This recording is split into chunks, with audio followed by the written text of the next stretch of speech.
Hello दोस्तों, तो geography का आज पार्ट थर्ड है और पार्ट थर्ड के PYQ हम सॉल्व करेंगे इस वीडियो में। ठीक है, तो लास्ट पार्ट है ये, जिसमें कि पूरे पिछले 10 से 12 साल के क्वेश्चन मैंने आप लोगों को पार्ट फर्स्ट और पार्ट सेकंड पार्ट थर्ड के जरिए बता दिए हैं। ठीक है, तो इनकी प्रैक्टिस करिए, आप लोगों के लिए काफ़ी महत्वपूर्ण क्वेश्चन ये है। तो चलिए शुरू करते हैं पहला क्वेश्चन पार्ट थर्ड का। तो निम्नलिखित खनिजों पर विचार कीजिए। एक है बेंटोनाइट, दूसरा है क्रोमाइट, तीसरा है काइनाइट, चौथा है सिलीमेनाइट। तो भारत में उपयुक्त में से कौन सा एक आधिकारिक रूप से नामित प्रमुख खनिज मेजर मिनरल्स है? तो इनमें से हमें बताना है कि कौन सा विकल्प सही है। तो सही उत्तर आप लोगों ने देख लिया होगा, डी सही विकल्प है। केवल 2, 3 और 4 क्या है? सही है। और ये रही इसकी व्याख्या के अनुसार आप देख सकते हैं। चलिए क्वेश्चन दूसरे की बात कर लेते हैं। इस्पात स्लैग निम्नलिखित में से किसके लिए सामग्री हो सकता है? तो आधार सड़क के निर्माण के लिए, कृषि मृदा के सुधार के लिए, सीमेंट के उत्पादन के लिए। ठीक है, तो इन तीनों में से हमें बताना है। नीचे दिए गए कोड का प्रयोग करके हमें सही उत्तर चुनना है। तो सही उत्तर जैसा कि डी है, 1, 2, 3 तीनों क्या है? सही है। ये रही इसकी व्याख्या के अनुसार आप क्वेश्चन देख सकते हैं। चलिए निम्नलिखित कथनों पर विचार कीजिए। भारत में राज्य सरकारों को गैर कोयला खदानों की नीलामी का अधिकार नहीं है। आंध्र प्रदेश एवं झारखंड में सोने की खदानें नहीं हैं और राजस्थान में लौह अयस्क की खदानें हैं। तो उपयुक्त कथनों में से हमें बताना है कि कौन सा सही है। तो सही उत्तर आप लोगों ने देख लिया होगा, डी है। केवल जो तीसरा है वो क्या है? सही है। और ये रही इसकी व्याख्या। ठीक है, चलिए नेक्स्ट क्वेश्चन की बात कर लेते हैं। भारत के निम्नलिखित क्षेत्रों में से किसमें सेल गैस के संसाधन पाए जाते हैं? तो नंबर 1 है कैम्बे बेसिन, दूसरा है कावेरी बेसिन, तीसरा है कृष्णा गोदावरी बेसिन। वही सेम है, हमें आंसर बताना है। तो सही उत्तर इसका डी है। 1, 2, 3 तीनों क्या है? सही है। ये रही इसकी व्याख्या के अनुसार आप क्वेश्चन देख सकते हैं। चलिए नेक्स्ट क्वेश्चन। भारत में इस्पात उत्पादन उद्योग को निम्नलिखित में से किसके आयात की उपेक्षा होती है? शोरा, शैल फॉस्फेट, कोकगारी या उपयुक्त सभी? तो आंसर है इसका सी इसका सही उत्तर होगा, कोकगारी। ठीक है, कोकिंग कोयला। तो ये रही इसकी व्याख्या के अनुसार आप लोगों को आंसर स्पष्ट हो जाएगा। ठीक है, चलिए नेक्स्ट क्वेश्चन। कोयला संस्तर, मीथेन और सेल गैस नामक 2 और गैर परंपरागत ऊर्जा स्रोतों के संदर्भ में निम्नलिखित कथनों पर विचार कीजिए। तो पहला पॉइंट है कोयला संस्तर मीथेन कोयला संधियों से निष्कर्षित शुद्ध मीथेन गैस है, जबकि सेल गैस केवल प्रोपेन और ब्यूटेन का एक मिश्रण है जो सूक्ष्म कणिक अवसादी सेलों से निष्कर्षित की जा सकती है। दूसरा पॉइंट है भारत में कोयला संस्तर मीथेन स्रोत बहुतायत में है। ठीक है, किंतु अब तक सेल गैस के स्रोत नहीं पाए गए हैं। तो उपयुक्त कथनों में से हमें बताना है कि सही आंसर क्या है। तो सही उत्तर है इसका डी, न तो 1 ना ही 2। ठीक है, तो इसका आंसर है व्याख्या ये रही इसकी व्याख्या के अनुसार आपको क्लियर हो जाएगा, स्पष्ट हो जाएगा कि आंसर कैसे सही है। ठीक है, चलिए नेक्स्ट क्वेश्चन। निम्नलिखित में से कौन सा भारतीय कोयले का अभिलक्षण है? ठीक है, तो उच्च भस्म अंश, निम्न सल्फर अंश या निम्न भस्म संगलन तापमान। तो नीचे दिए गए कूट का प्रयोग हमें करना है और आंसर बताना है। तो सही उत्तर आप लोगों ने देख लिया होगा, ए है। 1 और 2 क्या है? सही है। ये रही इसकी व्याख्या के अनुसार आप लोग क्वेश्चन को देख सकते हैं। ठीक है, कोयले के बृहद सुरक्षित भंडार होते हुए भी भारत क्यों मिलियन टन कोयले का आयात करता है? नंबर 1 है भारत की यह नीति है कि वह अपने कोयले के भंडार को भविष्य के लिए सुरक्षित रखे और वर्तमान उपयोग के लिए इसे अन्य देशों से आयात करे। भारत के अधिकतर विद्युत संयंत्र कोयले पर आधारित हैं और उन्हें देश से पर्याप्त मात्रा में कोयले की आंतरिक आपूर्ति नहीं हो पाती है। ठीक है, इस्पात कंपनियों को बड़ी मात्रा में कोयले की आवश्यकता पड़ती है, जिसे आयात करना पड़ता है। ठीक है, तो उपयुक्त में से हमें बताना है, जैसा कि इसका आंसर आप लोगों ने देख लिया होगा, बी आंसर सही है। केवल 2 और तीसरे नंबर का पॉइंट इसका सही है। और हमें ये रही इसकी व्याख्या से आप लोग स्पष्ट आंसर जान सकते हैं। ठीक है, चलिए नेक्स्ट क्वेश्चन।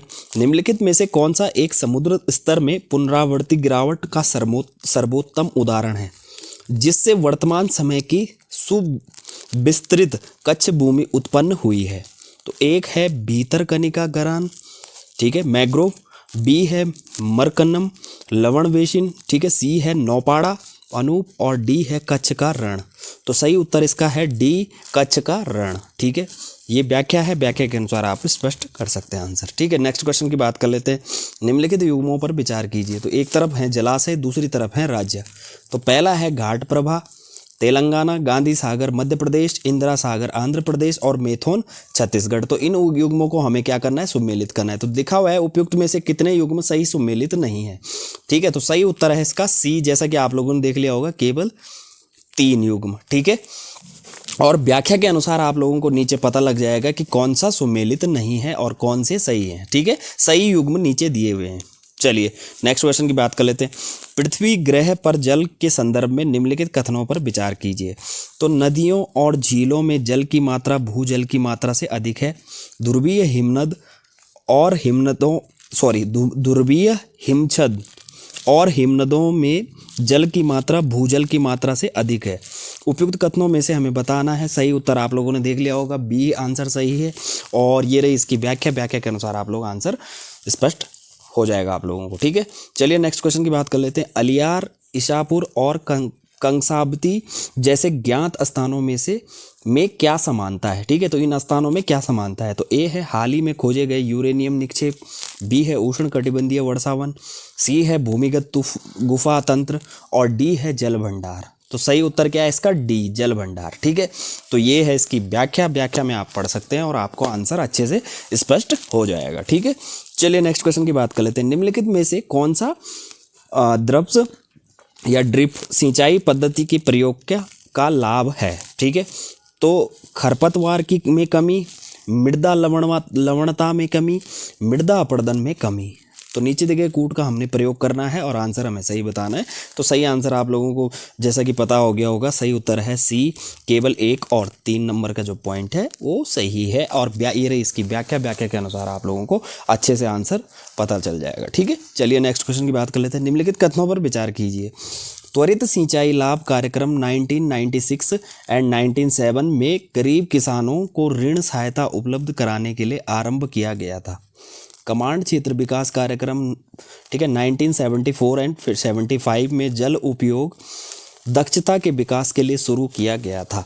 तो उपयुक्त कथनों में से हमें बताना है कि क्या है, ठीक है। तो सही उत्तर है इसका जैसा कि बी और केवल दूसरा कमांड क्षेत्र विकास कार्यक्रम वाला आंसर सही है। तो व्याख्या की ये रही इसकी व्याख्या, व्याख्या से आप लोगों को आंसर अच्छे से स्पष्ट हो जाएगा, ठीक है। तो व्याख्या को जरूर पढ़ना। चलिए, एकीकृत जल संभर विकास कार्यक्रम का कार्यान्वित करने से क्या लाभ है। तो मृदा के बह जाने की रोकथाम, देश की 12मासी नदियों को मौसमी नदियों से जोड़ना, वर्षा जल संग्रहण और भौम जलस्तर का पुनर्भरण, प्राकृतिक वनस्पतियों का पुनर्जन्म, ठीक है, पुनर्जनन। तो चलिए नीचे दिए गए कूट का प्रयोग करके हमें आंसर बताना है। सही उत्तर जैसा कि है सी, वर्षा जल संग्रहण और भौम जलस्तर का पुनर्भरण। तो इसका ये रही इसकी व्याख्या, व्याख्या के अनुसार आप लोगों को अच्छे से आंसर स्पष्ट हो जाएगा, ठीक है। चलिए नेक्स्ट क्वेश्चन की बात कर लेते हैं। नेक्स्ट क्वेश्चन है, यदि राष्ट्रीय जल मिशन सही ढंग से और पूर्णतः लागू किया जाए तो देश पर उसका क्या प्रभाव पड़ेगा। शहरी क्षेत्रों की नंबर 1 है पॉइंट, शहरी क्षेत्रों की जल आवश्यकताओं की आंशिक आपूर्ति अपशिष्ट जल और पुनर्चक्रण से हो सकेगी। दूसरा है, ऐसे समुद्र तटीय शहर जिनके पास जल के अपर्याप्त वैकल्पिक स्रोत हैं, जल की आवश्यकताओं की आपूर्ति ऐसी समुचित प्रौद्योगिकी व्यवहार में लाकर की जा सकेगी जो समुद्री जल का प्रयोग लायक बना सकेगी। हिमालय से उद्गमित सभी नदियां प्रायद्वीपीय भारत की नदियों से जोड़ दी जाएगी। चौथा है, सरकार कृषकों द्वारा भौम जल निकालने के लिए बोरिंग से खोदे गए कुएं और उन पर लगाई गई मोटर और पंप सेट पर वहन किए गए व्यय और पूरी तरह से प्रतिपूर्ति करेगी, ठीक है। तो निम्नलिखित आंसर हमें बताना है वही सेम। तो सही उत्तर इसका जैसा कि आप लोगों ने देख लिया बी, 1 और 2 नंबर का पॉइंट क्या है, सही है। और व्याख्या को आप ये रही इसकी व्याख्या से आप लोग इसको अच्छे से जान सकते हैं, ठीक है। इसके बारे में देखो, जैसा कि क्वेश्चन रिपीट होते रहते हैं प्रीवियस ईयर, तो आप लोगों को ये बहुत ही इंपॉर्टेंट है कि इनकी व्याख्या को पढ़िए, इससे आप लोगों को बहुत ज़्यादा हेल्प होने वाली है, ठीक है। चलिए, सूक्ष्म सिंचाई की पद्धति के संदर्भ में निम्नलिखित में से कौन सा कथन सही है। नंबर 1 है, मृदा से उर्वरक पोषक हानि कम की जा सकती है। यह नंबर दूसरा है, यह वर्षाधीन खेती की सिंचाई का एकमात्र साधन है। तीसरा है, इससे कुछ कृषि क्षेत्रों में भौम जलस्तर को कम होने से रोका जा सकता है। तो ये 3 पॉइंट हैं और इसमें भी हमें वही बताना है सेम कि सही उत्तर है इसका सी। देख सकते हैं केवल 1 और 3 नंबर का पॉइंट सही है। व्याख्या है, व्याख्या को अच्छे से पढ़िए, उत्तर अच्छे से स्पष्ट हो जाएगा। ठीक है, नेक्स्ट क्वेश्चन की बात कर लेते हैं।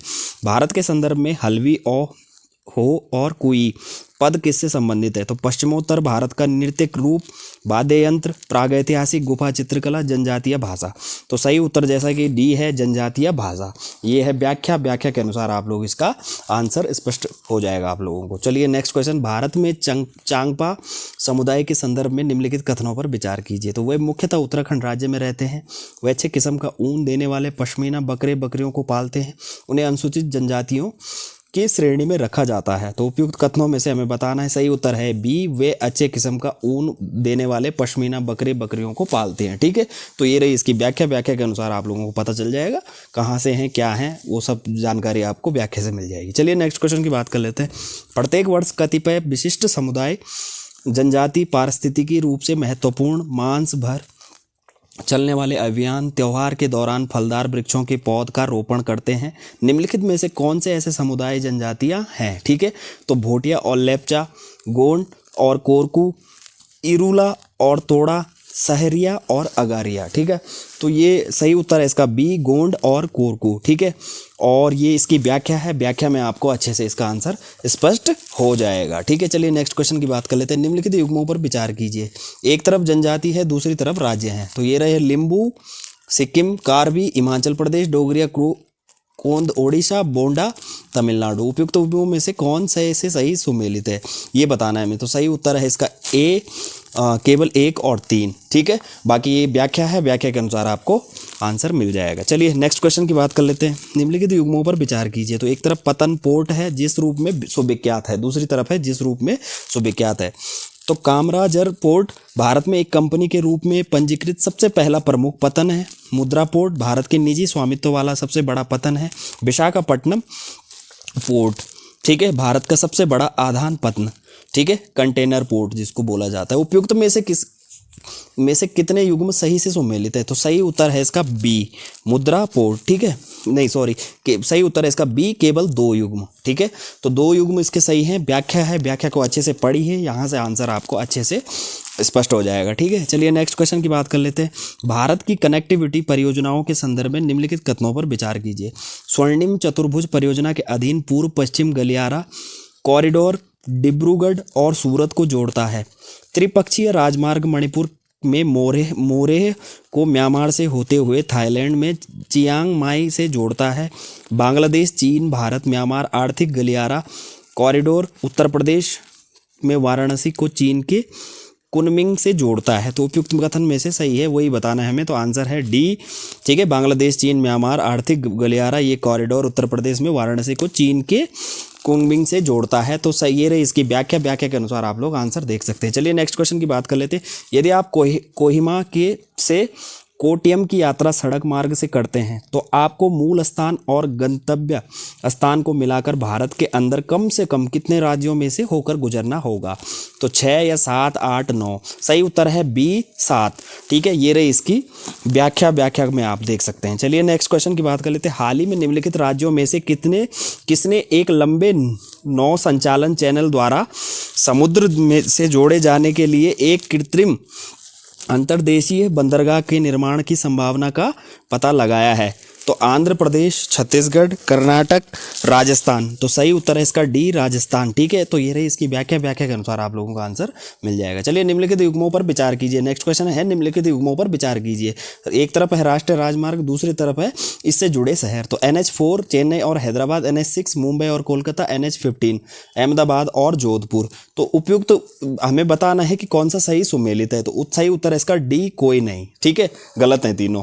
चलिए ये रही इसकी व्याख्या, व्याख्या के अनुसार आप लोगों को आंसर मिल जाएंगे अच्छे से। ठीक है, चलिए नेक्स्ट क्वेश्चन की बात कर लेते हैं। निम्नलिखित में से कौन सा शहर दिल्ली के समीप और के देशांतर पर स्थित है?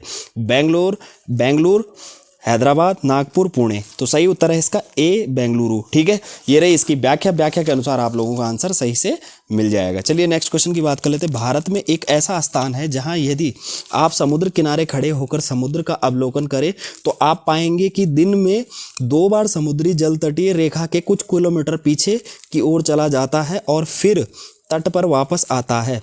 और जब जल पीछे हटा दे होता है तो तब आप वास्तव में समुद्र तल पर चल सकते हैं। यह अनूठी घटना कहाँ देखी जाती है? ठीक है, तो सही उत्तर है इसका सी। क्या है? चांदीपुर में। कहाँ? चांदीपुर में। ठीक है, आंसर है व्याख्या। व्याख्या देख सकते हैं, ये है व्याख्या। व्याख्या के अनुसार आप लोगों का आंसर स्पष्ट हो जाएगा। चलिए नेक्स्ट क्वेश्चन की बात कर लेते हैं। भारत के एक विशेष क्षेत्र में स्थानीय लोग जीवित वृक्षों की जड़ों का अनुवर्धन कर इन्हें जलधारा के आर पार सुदृढ़ पुलों के में रूपांतरित कर देते हैं। जैसे जैसे समय गुजरता है ये पुल अधिक मजबूत होते जाते हैं। ये अनोखे जीवित जड़ पुल कहाँ पाए जाते हैं? तो सही उत्तर है इसका ए मेघालय में। कहाँ? और ये रही इसकी व्याख्या। व्याख्या के अनुसार आप लोगों को आंसर प्राप्त हो जाएगा अच्छे से। ठीक है, चलिए नेक्स्ट क्वेश्चन की बात कर लेते हैं। भारत के राज्यों का निम्नलिखित में से कौन सा एक युग्म सबसे पूर्वी और सबसे पश्चिमी राज्य को इंगित करता है? तो ए असम और राजस्थान, अरुणाचल प्रदेश और राजस्थान, असम और गुजरात, अरुणाचल प्रदेश और गुजरात। तो सही उत्तर है इसका डी अरुणाचल प्रदेश और गुजरात। ठीक है, ये रही इसकी व्याख्या। व्याख्या के अनुसार आप पढ़ लेना। ठीक है, चलिए नेक्स्ट क्वेश्चन की बात कर लेते हैं। भारत का एक विशेष राज्य निम्नलिखित विशेषताओं से युक्त है। ठीक है, नंबर पहला पॉइंट है यह उसी अक्षांश पर स्थित है जो उत्तरी राजस्थान से होकर जाता है। दूसरा है इसका 80% से अधिक क्षेत्र वन आवरणांतर्गत है। ठीक है, 12% से अधिक वनाच्छादित क्षेत्र इस राज्य के रक्षित क्षेत्र नेटवर्क के रूप में है। तो निम्नलिखित राज्यों में से कौन सा एक ऊपर दी गई सभी विशेषताओं से युक्त है? ठीक है, तो अरुणाचल प्रदेश हो गया, असम हो गया, हिमाचल प्रदेश हो गया और उत्तराखंड हो गया। तो सही आंसर है इसका ए अरुणाचल प्रदेश। ये रही व्याख्या। व्याख्या के अनुसार आप लोगों का आंसर स्पष्ट हो जाएगा। चलिए नेक्स्ट क्वेश्चन की बात कर लेते हैं जो कि लास्ट क्वेश्चन है। ठीक है, पार्ट 3 का लास्ट क्वेश्चन। और पिछले 10 से 12 सालों के क्वेश्चन आप लोगों को मैंने प्रोवाइड करा दिए हैं। 2011 से 2023 तक जो प्रीलिम्स में आए, यूपीएससी के प्रीलिम्स में जो क्वेश्चन आए थे, मैंने आप लोगों को पूरे ज्योग्राफी भारत के भूगोल के करा दिए हैं। विश्व का भूगोल का अगर चाहिए होगा तो आप लोग मुझे कमेंट सेक्शन में कमेंट जरूर करना। बिल्कुल कमेंट कर सकते हैं जोन से विषय के चाहिए होंगे। ठीक है, हिस्ट्री के चाहिए, ज्योग्राफी की चाहिए, इकोनॉमी की चाहिए, तो मैं प्रीवियस ईयर क्वेश्चन आप लोगों को सारे प्रोवाइड करा दूंगा। ठीक है, चलिए लास्ट क्वेश्चन की बात कर लेते हैं। निम्नलिखित विशेषताएं भारत का एक राज्य की विशिष्टताएं हैं। निम्नलिखित विशेषताएं भारत के एक राज्य की विशिष्टताएं हैं। उसका उत्तरी भाग शुष्क और अर्ध शुष्क है। उसके मध्य भाग में कपास का उत्पादन होता है। उस राज्य में खाद्य फसलों की तुलना में नकदी फसलों की खेती अधिक होती है। उपयुक्त सभी विशेषताएं निम्नलिखित में से किस एक राज्य में पाई जाती हैं? तो ए है आंध्र प्रदेश, बी है गुजरात, सी है कर्नाटक और डी है तमिलनाडु। तो सही उत्तर है इसका बी गुजरात। ठीक है, ये है व्याख्या। व्याख्या के अनुसार आप लोगों को आंसर स्पष्ट हो जाएगा। ठीक है, तो ये हो गया आपके भारत के भूगोल के 2011 से 2023 तक जितने भी प्रीलिम्स में क्वेश्चन पूछे गए थे भारत के भूगोल से। ठीक है, मैंने आप लोगों को सारे बता दिए हैं। ठीक है, 3 पार्ट हैं। आप लोग चाहे तो जिसने वीडियो नहीं देखा वो पीछे जाके वीडियोस को देख सकता है। ठीक है, चलिए फिलहाल अगर किसी अन्य सब्जेक्ट के चाहिए होंगे तो आप लोग मुझे कमेंट सेक्शन में कमेंट कर देना। ठीक है, चलिए वीडियो अच्छा लगेगा लाइक ज़रूर करना। ठीक है, मिलते हैं नेक्स्ट वीडियो में। धन्यवाद।